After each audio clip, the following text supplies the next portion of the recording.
श्री तुलसीदास जी महाराज लिखते हैं, सुन केवट के बैन प्रेम लपेटे अटपटे, बेहसे करुणा ऐन चितय जानकी लखन तन। केवट के वचन तो अटपटे हैं पर प्रेम में लिपटे। श्री राम जी मुस्कुरा रहे हैं, प्रभु प्रसन्न हो रहे हैं। सरल है केवट, सरस है केवट, पर बेहसे करुणा है। राम जी दोनों की ओर देखकर मुस्कुरा रहे हैं और मानो मुस्कुराहट के माध्यम से निमंत्रण दे रहे हैं कि आप भी मुस्कुराओ, केवट की अटपटी बात सुनकर ही मुस्कुराओ, इस परिस्थिति में भी प्रसन्न रहो। राम सहज आनंद निधान। कई बार सरलता में भी व्यक्ति ऐसी बात कह जाता है जो बात अटपटी भी हो पर हृदय को हर्षित कर देती है। एक महात्मा गए राजस्थान, तो राजस्थान में भी बहुत पिछड़े हुए क्षेत्र में, और पिछड़े से पिछड़े क्षेत्र में एक कोने में एक गांव था। महात्मा गए, एक सज्जन अपने घर ले गए कि महाराज चलो। वो घर भी बहुत दूर था, जिस गांव में वो रहते थे दूर। उन्होंने कहा कि महाराज हमारी माता जी नहीं आ सकती, आप दर्शन दे। महात्मा गए, स्वागत सत्कार परिवार वालों ने किया। अब उन्होंने अपनी वृद्ध माता से कहा कि महाराज आए हैं, प्रणाम करो। तो बेचारी वृद्धा माता अपनी टूटी फूटी मारवाड़ी बोली में बोली, गोरूजी थारे खुर छू।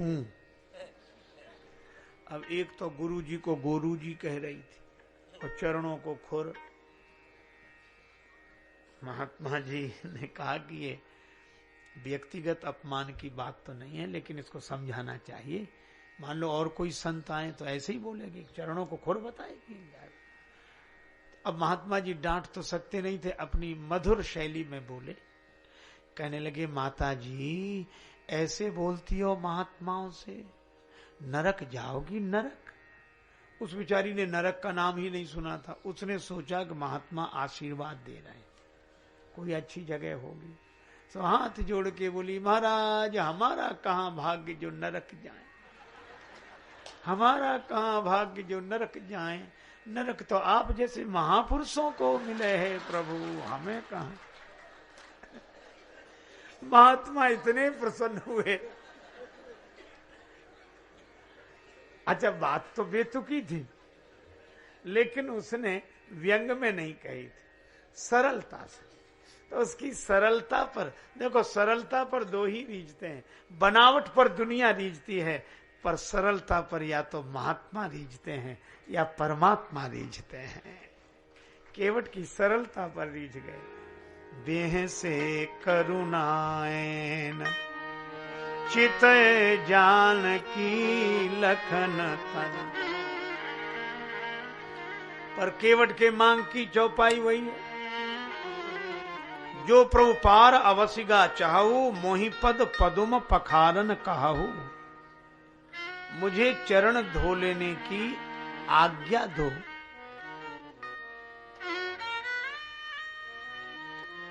अब राम जी ने सोचा कि आज्ञा कैसे दें, तो श्री राम जी ने सोचा घुमावदार ढंग से बात कह दें, कि जब व्यक्ति सीधे नहीं कहता तो घुमावदार ढंग से कहता है। तो राम जी ने कहा, कृपा सिंधु बोले मुसुकाई, सोई कर जेहि तव नाव न जाई। कहा कि तू वही कर ले जिससे तेरी नाव न जाए, बच जाए। सोई कर, वही कर ले।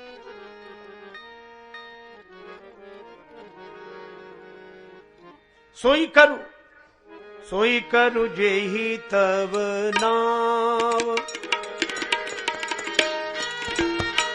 जेहि तव नाव ना जाई, जाए तव नाव नाव सोई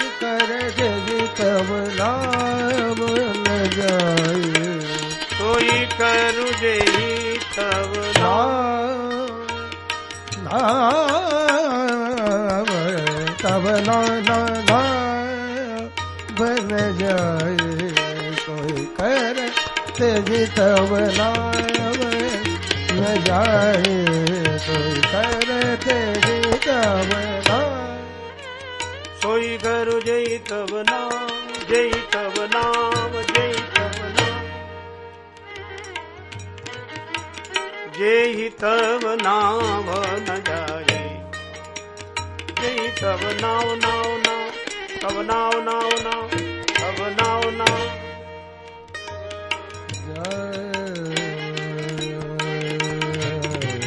सोई करू जय तब नाव नाव नाव तब नाव नाव नाव तब नाव नाव नाव न जाए।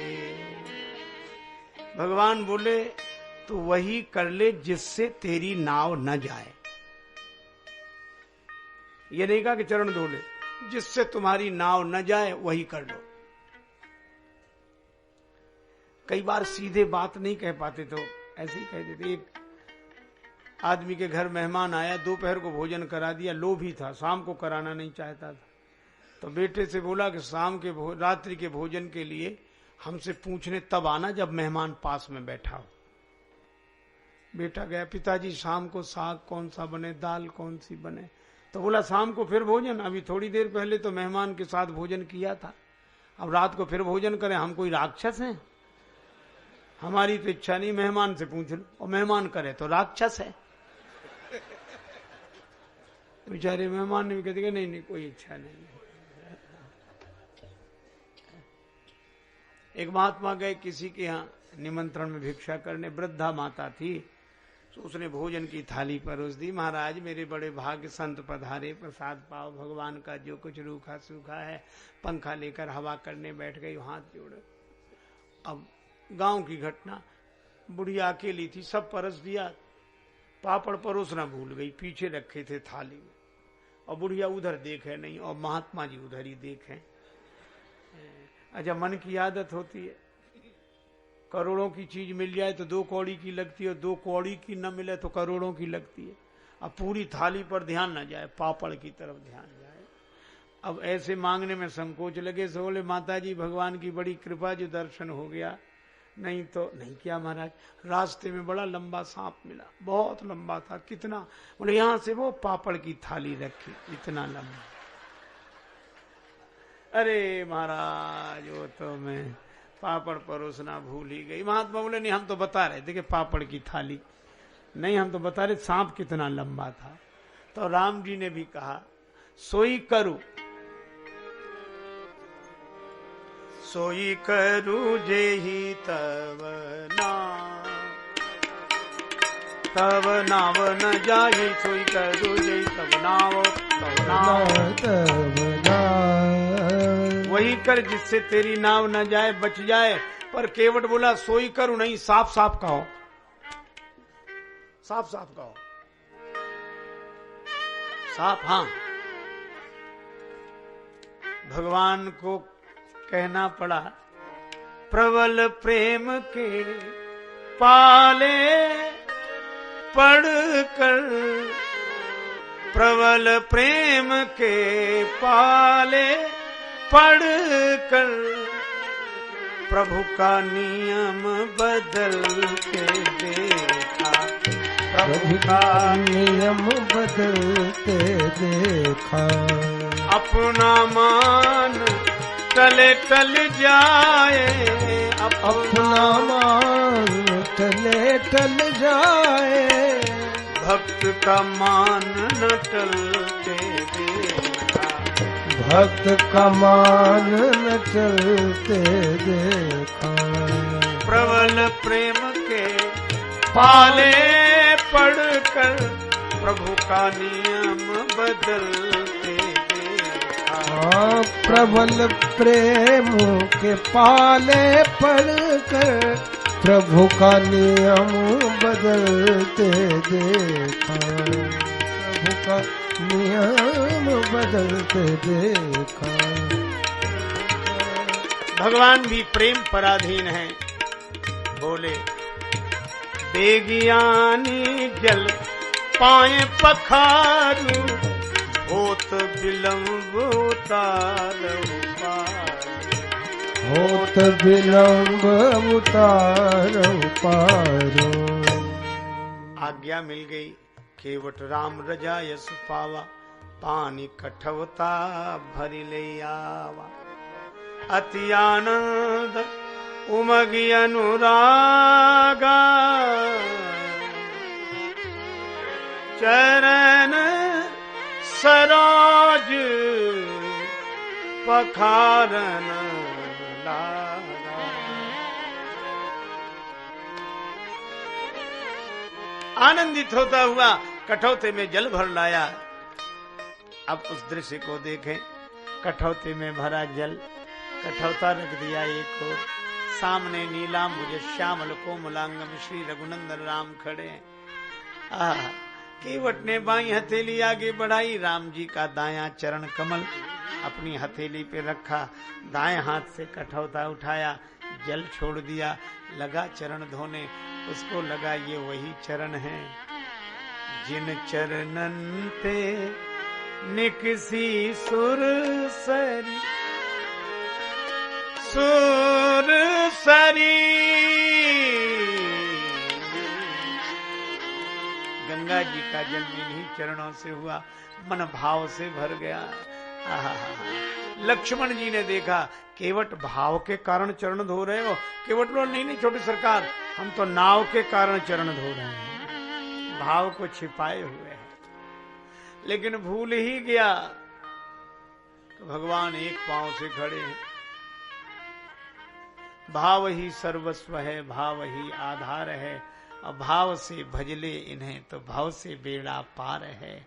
भाव वाले भक्त का भगवान पर भी भार है, इसलिए परब्रह्म का होता यहाँ अवतार है।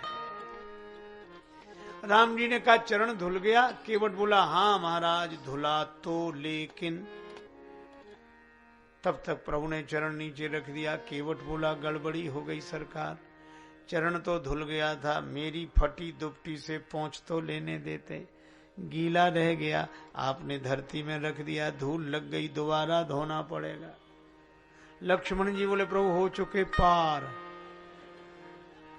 चरण तो धुलने के बाद गीला रहेगा, गीला रहेगा तो धूल लगेगी, कभी ये धुलाओ कभी ये धुलाओ कभी ये।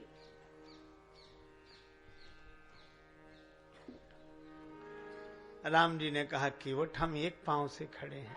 केवट बोला, सरकार सुनो, गौतम तीय तारन अधम उदाहरण है, प्रेम से पगों को पखारन मोह दीजिए, धोए चरण को बिनु पोंछे धरनी में धरो, लागी रज फेर भ्रम दुगुन ना कीजिए। राम जी बोले, हम एक पांव से खड़े हैं सो। केवट बोला, रेखन में जड़े कण केते देख देख धोऊं, आप एक पगते खड़े याते न खीजिए। आप खींचे नहीं अगर एक पांव से खड़े हैं। जिन विचारों के एक पांव होता वे भी खड़े होते, दीवाल का, वृक्ष का, लकड़ी का सहारा लेकर। राम जी बोले, तो हम किसका सहारा लें? केवट बोला, चाहो अवलंब तो विनीत जू, विलंब बिनु नाथ मेरे माथ पे सो हाथ धर लीजिए। आप मेरे माथे पे हाथ रख लो। राम जी मुस्कुराए कि अब तक तो भक्त यह कहते थे कि प्रभु मेरे सिर पर आप हाथ रख दोगे तो मुझे सहारा मिल जाएगा, पर केवट कहता, मुझे नहीं, अगर तुम्हें सहारा चाहिए तो मेरे माथे पे हाथ रखो। कबहू सो कर सरोज रघुनायक, धरि हो नाथ शीस मेरे, कबहू सो।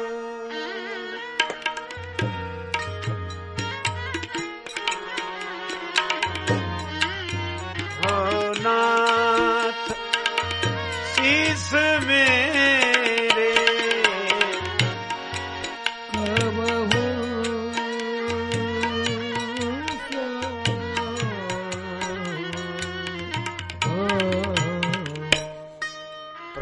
कर पंकज।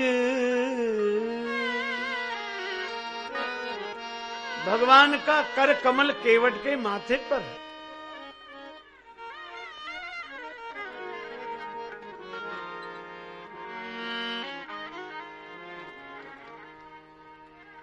केवट धन्य हो गया। बरसे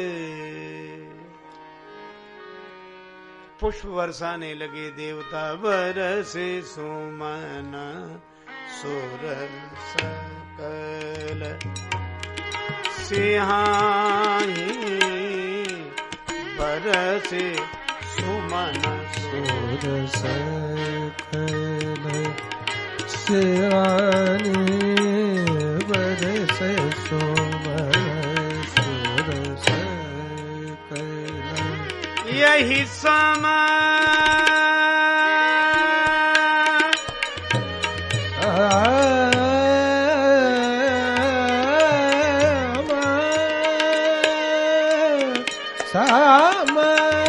यही सम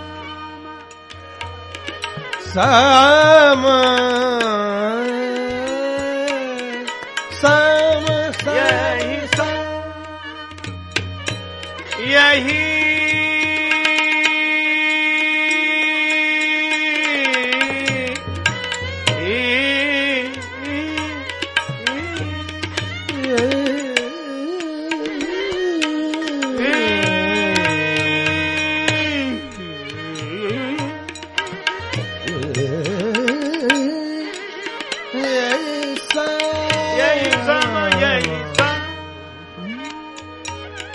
पुण्य पुंज को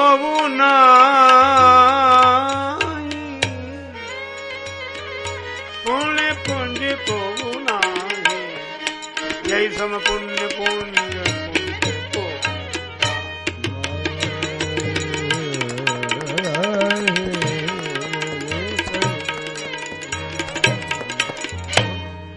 बरस सुमन सुर सकल सिहाई, सुमन सुर सकल सिहाई, बरस सुमन सुर सकल सिहाई।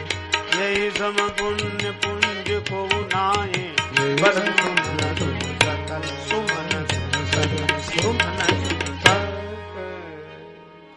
देवता पुष्प बरसा रहे हैं, जय जयकार हो रही है, और देवताओं को भी लगता है कि अब तक तो ये देखा था कि भक्त भगवान के सामने एक पांव से खड़े रहते हैं, आज भगवान भक्त के सामने एक पांव से खड़े हैं। पाद प्रक्षालन हुआ। भगवान ने कहा कि चरण धुल गए केवट, अब तो पार कर दो। केवट बोला आपके लिए घाट का नियम तोड़ थोड़े ही दूंगा। राम जी ने लक्ष्मण जी की तरफ देखा, लक्ष्मण जी बोले अभी क्या और मुंह लगाओ, पता नहीं कौन कौन से नियम बताएगा अभी तो। भगवान ने कहा कौन सा घाट का नियम रह गया, घाट का कौन सा नियम शेष है? प्रभु इस घाट का एक नियम है, जो पहले आते हैं उन्हें पहले पार करते हैं, बाद में आते हैं उन्हें बाद में। तो यहां कौन है जो अब तक पार ना हुआ हो? हमें तो दिख नहीं रहे। केवट हाथ जोड़ के बोला प्रभु अगर आपको दिख गए होते, आपकी दृष्टि में पड़ गए होते तो पार ही ना हो गए होते। कौन है यहाँ? केवट बोला मेरे पूर्वज पुरखे। तो तुम्हारे पुरखों का उद्धार कैसे होगा? का जैसे महाराज भागीरथ के पूर्वजों का हुआ। महाराज भागीरथ के पूर्वजों के उद्धार के लिए गंगा जी ब्रह्मा जी के कमंडल में प्रकट हुई थी, और आज केवट के पूर्वजों के उद्धार के लिए गंगा जी केवट के कठौते में प्रकट हुई हैं। प्रभु के चरण धोए। पद पखारी जलपान करी आप सहित परिवार,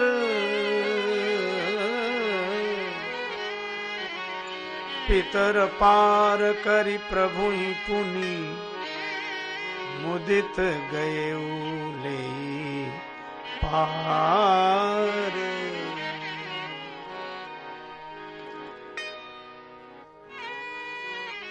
आनंदित हुआ। बिनु कीन गया पुरखा तरीगे,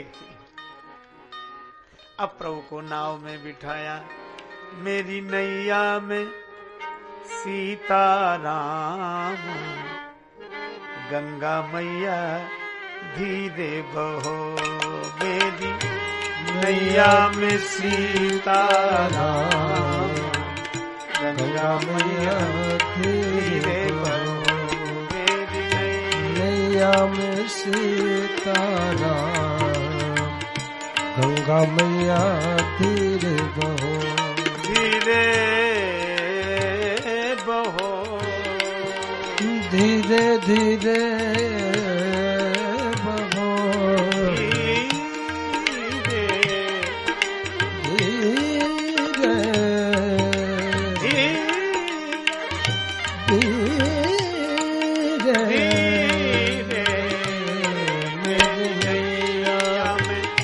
लक्ष्मण राम, गंगा मैया धीरे बहो,